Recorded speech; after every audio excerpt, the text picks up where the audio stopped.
warahmatullahi wabarakatuh.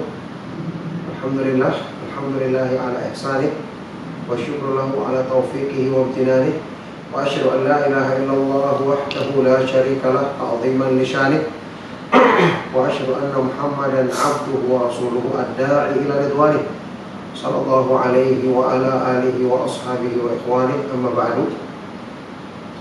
Alhamdulillah, ma'asyiral muslimin rahimakumullah. Di bulan Dzulhijjah ini kita senantiasa mengingat kebaikan-kebaikan dan amal-amal soleh yang Allah Subhanahu wa taala syariatkan di bulan yang agung ini. Tentu saja pelaksanaan salat Idul Adha tanggal 10 Dzulhijjah yang setelah itu dirangkaikan dengan menyembelih hewan sembelihan, hewan kurban karena Allah Subhanahu wa taala.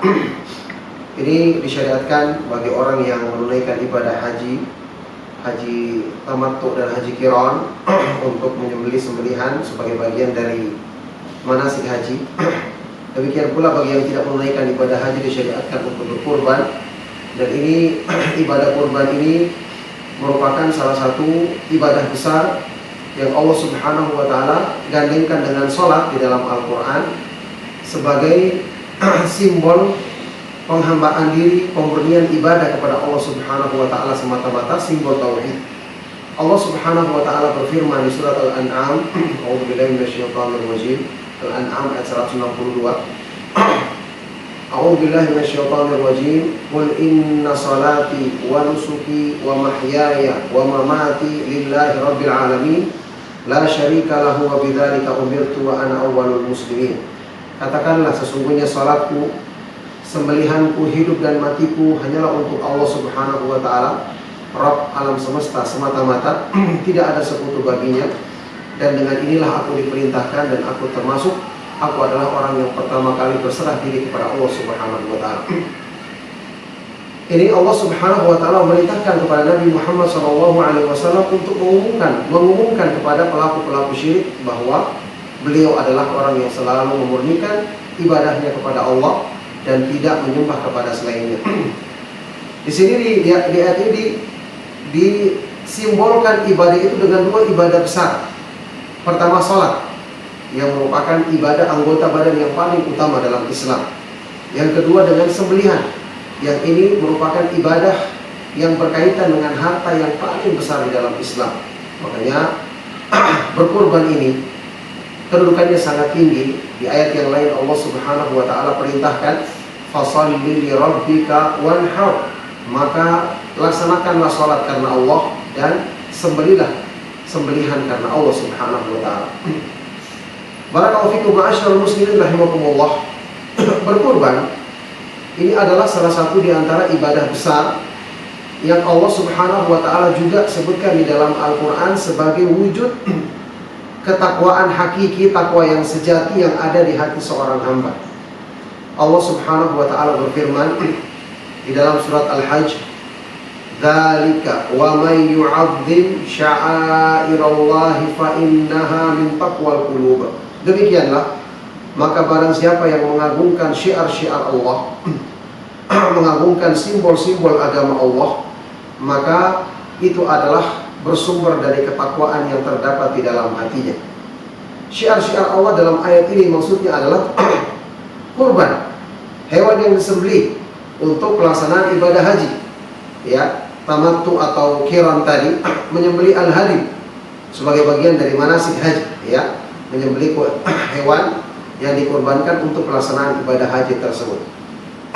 Disebutkan di sini mengagungkannya artinya memilih yang terbaik, memilih hewan yang baik, hewan yang paling indah dari segi fisiknya, yang paling gemuk, yang paling banyak dagingnya.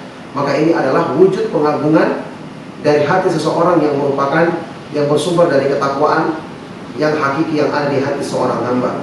Di ayat yang lain juga di surat Al-Hajj Allah Subhanahu wa taala berfirman, "La yanalallaha luhumuha wala dima'uha walakin yanaluhu taqwa minkum." Tidak akan sampai kepada Allah daging hewan sembelihan ataupun darah hewan yang kalian sembelih, tidak akan sampai kepada Allah, tapi yang sampai kepada Allah adalah takwa yang bersumber dari hatimu. Oleh karena itulah Ma'asyiral muslimin rahimakumullah, berkurban ini ibadah yang sangat agung. Hendaknya bagi siapa yang punya kemampuan berusaha untuk melaksanakannya. Memang kita ketahui banyak di antara para ulama yang mengatakan berkurban itu ya hukumnya tidak sampai wajib, tapi sangat dianjurkan. Ini minimal, paling tidak ini adalah anjuran yang sangat besar dalam Islam. Sebagian ulama lain mengatakannya wajib karena disebutkan sebagai bentuk perintah ya di dalam ayat-ayat Al-Quran yang tadi kita sebutkan. Kemudian di dalam hadis Rasulullah SAW,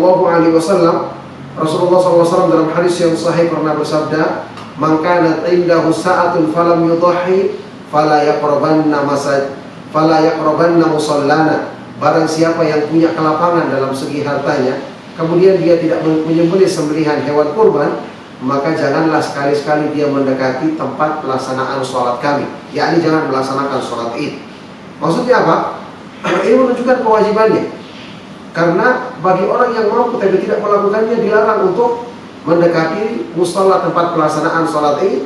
Dari sinilah sebagian dari para ulama mengambil kesimpulan dari hadis ini bahwa berkorban itu wajib bagi orang yang mampu, yang punya kelapangan di dalam hartanya. Oleh karena itu, berkorban tentu sangat banyak manfaatnya.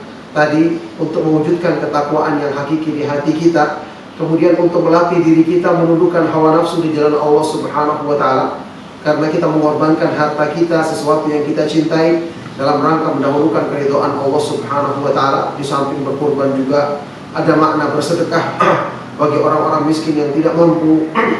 Ya, di samping kita memberi makan untuk diri kita dan keluarga kita, memberi hadiah kepada orang-orang yang dekat dengan diri kita, juga ada makna sedekah yang ini akan melatih. Di samping kita menundukkan hawa nafsu di jalan Allah Subhanahu wa Ta'ala, juga melatih diri kita untuk senantiasa berbuat baik kepada sama kaum muslimin, apalagi orang-orang yang membutuhkannya. Maka sekian banyak keutamaan dan manfaat yang terdapat di dalam ibadah kurban, yang ini menjadikan kita seharusnya bersungguh-sungguh untuk bisa mengamalkannya. Dan tentu saja berkurban adalah ibadah yang besar, tidak boleh dipalingkan kepada selain Allah Subhanahu wa Ta'ala. Makanya di dalam kitab yang menjelaskan tentang masalah tauhid, ya, ketika seorang menyembelih untuk selain Allah Subhanahu wa Ta'ala, maka jelas dia terjerumus ke dalam perbuatan syirik. Nah, jadi menyembelih untuk selain Allah Subhanahu wa Ta'ala ini adalah termasuk perbuatan syirik besar yang bisa menjadikan pelakunya keluar dari Islam. Na'udzubillah min dzalik. Oleh karena itu, kaum muslimin rahimakumullah, barang siapa yang punya kelapangan dalam urusan hartanya, hendaknya dia mengusahakan untuk bisa berkurban. Bahkan memilih kurban yang terbaik sebagaimana yang dicontohkan oleh Rasulullah SAW, memilih seekor kambing jantan yang gemuk, yang bersih, yang kemudian sehat untuk dikorbankan di jalan Allah Subhanahu wa Ta'ala. Semoga Allah Subhanahu wa Ta'ala mudahkan kita untuk bisa mengamalkan amal kebaikan yang besar ini untuk mendapatkan keutamaan pahala yang berlimpah di dunia dan di akhirat nanti. Demikian, semoga bermanfaat. Mohon maaf atas segala yang salah dan kurang. Sallallahu wasallam barak ala nabiyina Muhammad wa ala alihi wa sahbihi ajma'in. Walhamdulillahi rabbil alamin. Wassalamualaikum warahmatullahi wabarakatuh.